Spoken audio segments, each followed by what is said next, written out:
ভজনের মধ্যে শিষ্ট নববিধা ভক্তি কৃষ্ণ নাম কৃষ্ণ দিতে হরে মহাশক্তি ভজনের মধ্যে নববিধা ভক্তি কৃষ্ণ নাম কৃষ্ণ হরে মহাশক্তি তার মধ্যে সর্বশ্রেষ্ঠ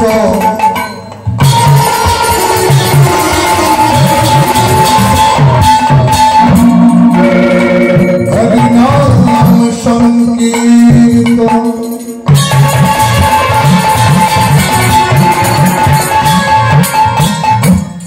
নিরপরাধ লইলে পাই যে কৃষ্ণ প্রেম আদি পুরুষত্ব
অখণ্ড মন দলকার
Shiv.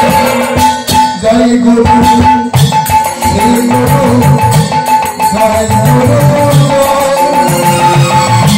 জয় গুরু শ্রী গুরু আমার পায় গুরু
জয় ঠিক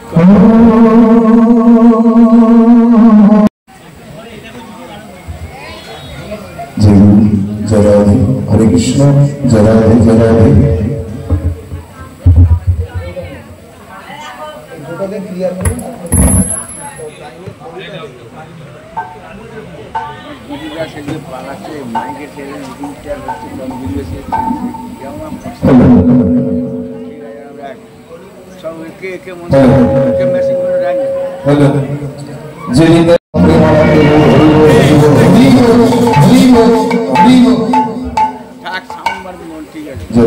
ভালো আছেন তো? ভালো আছেন সবাই? বেশ কয়েক বছর পর দেখা হচ্ছে না? যাই হোক, উপস্থিত আমার বহু ভক্তমন্ডলী কৃষ্ণ ভক্তিমতী মায়েরা, লীলার সরকারকে জানাই কীর্তন জগতে সব থেকে কনিষ্ঠ জ্ঞানহীন ভক্তির শ্রদ্ধাহীন অধর্মদীন এই বিনমণ্ডল এবং আমার ক্ষুদ্র সম্প্রদায়ে কোটি কোটি দখল। সেই সঙ্গে জানাই আমার গুরুদেব শ্রী মাননীয় অরুণ চট্টোপাধ্যায় মহাশয়, ওনার চরণে জানাই শত শত কোটি দখল। আর এই হরিবাসন কমিটির প্রতিটা সদস্যবৃন্দকে জানাই আমার অন্তরে ভালোবাসা অভিনন্দন।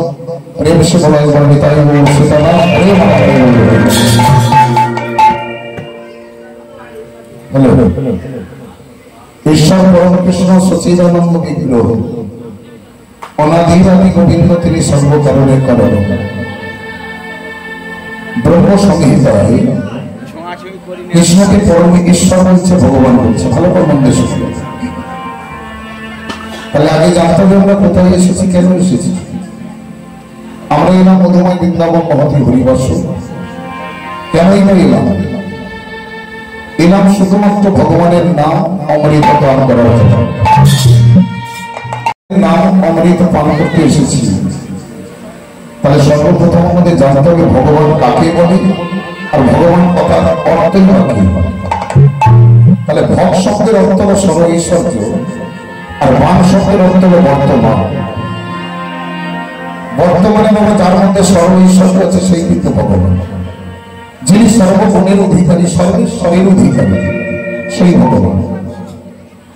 ভগবানের কটা গুণ? 64টা গুণ।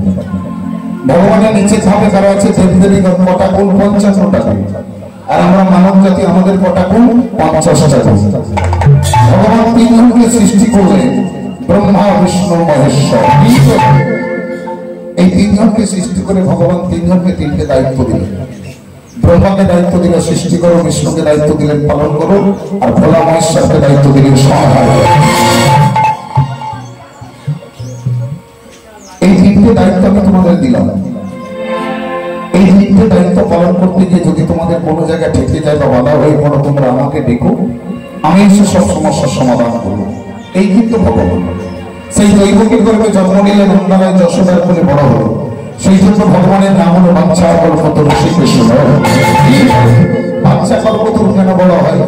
ভক্তের মনোবাঞ্ছা পূরণের জন্যই কিন্তু ভগবান। চলে আসুন মহাভারতের কথা। কুরুক্ষেত্রের মাঠে কতদিন যুদ্ধ হয়েছিল মা? 18 দিন। শাস্ত্রে গিনিত আছে 18 দিন, কিন্তু যুদ্ধ হয়েছিল বাবা 17.5 দিন। এই যুদ্ধে মহাবীর অর্জুনের রথে সারথি ছিল স্বয়ং ভগবান শ্রীকৃষ্ণ। অর্জুন রথ নিয়ে দাঁড়িয়ে আছে, যুদ্ধ আরম্ভ, ভগবান কৃষ্ণ সারথি। হঠাৎ করে ভগবান কৃষ্ণ লক্ষ্য করলেন অর্জুনের সারা শরীরটা থরথর করে কাঁপছে। ভগবান কৃষ্ণ বললেন, অর্জুন তুমি কি আজকে যুদ্ধ করতে এসে ভয় পেয়ে গেলে? অর্জুন বলেছিল, সকাল আজকে আমি কাদের সঙ্গে যুদ্ধ করব? আজকে এই কুরুক্ষেত্রের মাঠে যারা আমার সম্মুখে দাঁড়িয়ে আছে, এরা তো সব আমার পরিবার। এদের দেহে যে রক্ত আছে, আমার দেহে তাই রক্ত আছে, আমি এদের মারবো কেন? ভগবান কৃষ্ণ বলেছিল, অর্জুন তুমি ভুল করছো। আজকে এই কুরুক্ষেত্রের মাঠে তোমার সম্মুখে যারা দাঁড়িয়ে আছে, এরা তোমার কেউ নয়, এরা সব আমার সৃষ্টি। তুমি আমার দিকে লক্ষ্য করো। এই যে অর্জুন যখন ঘুরে কৃষ্ণের দিকে তাকালে, সেই মুহূর্তে ভগবান কৃষ্ণ অর্জুনকে বিশ্বরূপ দর্শন করেন। তখনই অর্জুন জানতে পারলো আমার রথের সারথি কেউ নয়, স্বয়ং ভগবান। তার আগে বাবা কিন্তু অর্জুন জানতো না। তা অর্জুন প্রশ্ন করলো, আচ্ছা সকাল তুমি ভগবান হয়ে আমার রথের ড্রাইভার হলে কেন? বললো, অর্জুন তুমি হয়তো ভুলে গিয়েছো, তুমি তো আমাকে সকাল উঠে পেতে চেয়েছিলে, সেই জন্য তোমার মনোবাঞ্ছা পূরণের জন্য তোমার সকাল উঠে তোমার রথের ড্রাইভার হয়ে বসেছে। একটু দৃষ্টান্তগুলো লক্ষ্য করবেন। আমি যে কথাগুলো বলে যাবো আজকে খুব শিক্ষামূলক কথা, মন দিয়ে শুনবেন। চারটে যুগ কি? সত্য, ত্রেতা, দ্বাপর, কলি। সত্যে ভগবান নারায়ণ, ত্রেতায় ভগবান রাম, দ্বাপরে ভগবান কৃষ্ণ, কলিতে ভগবান আমার চৈতন্য মহাপ্রভু। এই সত্য যুগ, ত্রেতা যুগ, দ্বাপর যুগের 3 যুগের ভগবান ছিল ধনী লোকের ভগবান, বড় লোকের ভগবান। কিন্তু কলিতে মহাপ্রভু আমার গরিবের ভগবান, দরিদ্রের ভগবান। সেই জন্য মহাপ্রভুকে বলা হয় জনদরদী ভগবান। তাহলে আপনারা আমাকে প্রশ্ন করবেন, বাবা তুমি এই কথা বলছো কেন? একটু বিচার করে দেখুন। সত্যে নারায়ণ, ত্রেতায় রাম, দ্বাপরে কৃষ্ণ, 3 যুগে ভগবান হয়েছিল ঠিক, কিন্তু তারা পেয়েছিল বাবা সোনার সিংহাসন, সোনার রাজত্ব, সোনার পালঙ্ক। কিন্তু কলিতে মহাপ্রভু আমার কি পেল? আজ থেকে 537 বছর আগে অদ্বৈত আচার্যের আহ্বানে সচিবর বসুন্ধর মাঝে এই কলিযুগের মাটিতে মহাপ্রভু এলেন একজন ভিখারির বেশ ধরে। কারণ মহাপ্রভু জানে গরিবের দুঃখ, গরিব বোঝে, পেটের কষ্ট মন বোঝে। মহাপ্রভু যখন কলিযুগের মাটি পেলে লোককে শ্রীনি ব্রত নিয়ে এলেন। ব্রতটা কি না? রাম আদি অবতার প্রদেন অস্ত্র দ্বারা শুরু করেছি সংহার। দেবী অস্ত্র না ধরিব প্রাণী কারণ আমার হরি নামে চিত্ত শুদ্ধি করাবো। কেন এই ব্রত নিলে? সত্যযুগ, ত্রেতা যুগ, দ্বাপর যুগের মানুষরা ভগবানকে পাওয়ার জন্য কত মারামারি, কত হানাহানি, কত হাজার হাজার মানুষের প্রাণ চলে গেছে। কিন্তু কলিতে মহাপ্রভু বলল না, মারামারি করে ভগবানকে পাওয়া যায় না, হিংসা করে ভগবানকে পাওয়া যায় না। আমি হাতে অস্ত্র নেব না, কাউকে আঘাত করবো না, কারণ প্রাণও কেড়ে নেব না। নামের দ্বারা, প্রেমের দ্বারা কলির জীবনের চৈতন্যটাকে আমি জানাবো। এই সত্যযুগ, ত্রেতা যুগ, দ্বাপর যুগের মানুষরা হাজার হাজার বছর তপস্যা করেছে ভগবানকে পাওয়ার জন্য। কেউ পেয়েছে, কেউ পারেনি। কিন্তু মহাপ্রভু বলল কলিযুগের মানুষের আয়ু 100 বছর। কলিযুগের মানুষের হাতে সময় কম। কলিযুগের মানুষের মন চঞ্চল। কলিযুগের মানুষের মনটা হলো মার্কেটের নেয়। মার্কেট মানে কি? মার্কেট মানে বানর। একটা বানর যদি কোথাও বসে থাকে, স্থির হয়ে বসে থাকে, দেখবেন গাছের গ্রামে মাথা চুলকালে এই গাছ থেকে ও গাছে লাভ দেবে, তখন বাবা কলিযুগের মানুষের মনের অবস্থা। তাই এদের 100 বছর আগে এদের হাতে সময় না, 20 বছর কেন 20 মিনিট তপস্যা করে এদের মধ্যে নাই। তাই মহাপ্রভু বলল কলিযুগের মানুষ যদি ভগবানকে পেতে চায় সহজ সরল পথ দেখাতে হবে। সহজ সরল পথ সেটা মহাপ্রভু নিয়ে এলেন কলিযুগের মাটিতে, একমাত্র কি মধুমাখা মহামন্ত্র হরে কৃষ্ণ। হরি নাম করলে ভগবানকে পাওয়া যাবে, কৃষ্ণ নাম করলে ভগবানকে পাওয়া যাবে। তাই মধুময় বৃন্দাবনে আমরা সবাই মিলে গাইবো, সবাই মিলে বলবো, হাতে তালি দিয়ে উলুধ্বনি হরিধ্বনি সহকারে আমরা সবাই গাইবো, সবাই বলবো হরি নামে এবারে বলো না, কৃষ্ণ নামে এবারে গাও না, এই হরি নাম জপ যোগীরা, হরি নাম জীবনের সাধনা, হরি নাম হরি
তুমি চলে যাবে,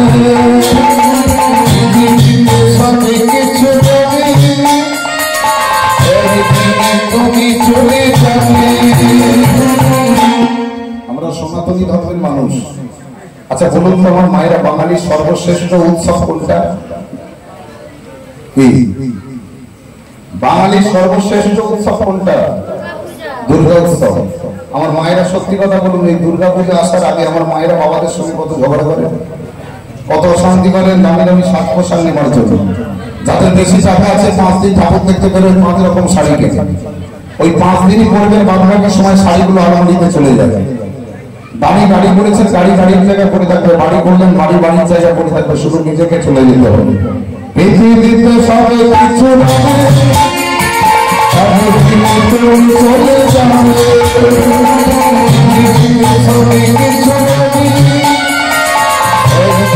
তুমি চলে যাবে, বিষয়ে পাবি উত্তর পাবি, বিষয়ে পাবি উত্তর পাবি, তোমার হবে না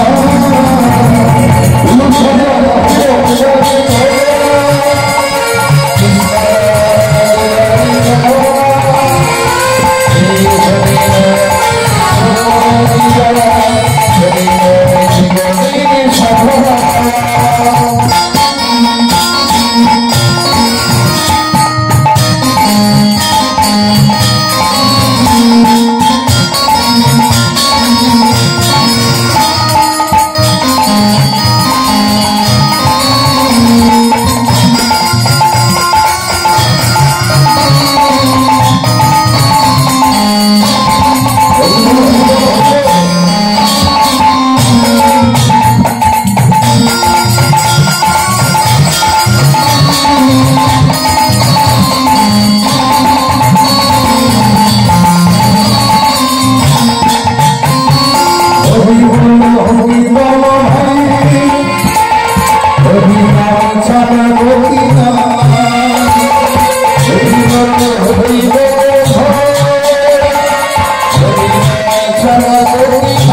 রাধার প্রেমকে গুরু করলে রাধার ভাবে ভাবিত হয়ে রাধার প্রেমে প্রেরিত হই রাধার পূজাকালী মাথায় রই রাধা কৃষ্ণ মিলিত কোন গৌর হরিয়ালের কলিযুগের মাটিতে। এই মহাপ্রভু 24 ঘন্টার মধ্যে 2 ধরনের কীর্তন করেছে। একটা সকাল 6টা থেকে সন্ধ্যে 6টা পর্যন্ত খোলকর্তার সঙ্গে করে নিয়ে নদিয়ার পথে পথে মানুষের দাঁড়িয়ে দাঁড়িয়ে গিয়ে যে কীর্তনটা করতেন ওই কীর্তনটার নাম হলো বাবার নাম কীর্তন। আর একটা সন্ধ্যে 6টা থেকে সকাল 6টা পর্যন্ত সেবা সঙ্গম মাঠে দরজা বন্ধ করে দিয়ে বিশেষ বিশেষ কিছু ভক্তকে ডেকে নিয়ে যে কীর্তনটা করতে ওই কীর্তনটার নাম হলো রাধা গোবিন্দের রসময় কীর্তন। আপনি কোনো কুমোরপাড়ায় চলে যান, কুমোরপাড়ায় গিয়ে একটা কাঁচা মাটির কলসি কিনে আনবেন। ওই কলসিতে আপনি জল ভরবেন, ওই কলসির ক্ষমতা শক্তি নাই জলটাকে ধরে রাখবে, কারণ ওটা কাঁচা মাটির কলসি, ওকে রোদে শুকাতে আগুনে পোড়াতে। বৈষ্ণব মহাদেব বললেন আমাদের দেহটা হলো বাবা কাঁচা মাটির কলসি। এই কলসিতে আমরা রাধা গোবিন্দের রস ধরে রাখার মতো শক্তি ক্ষমতা আমাদের মধ্যে নাই। তাই মহাপ্রভু 1 বছরের জন্য নিশ্চিত হরিনাম শুরু করলেন। শিবাসনের মাঝে কাপাড় দিয়ে করা হয় কীর্তন করা বড় হয়ে আসে আর নদীয়ার পাশে যারা নেওয়া হবে করবো। তাই মহাপ্রভুর ভাবটা তুলে ধরে বৈষ্ণব পদগত আজ কলি ঘর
Oh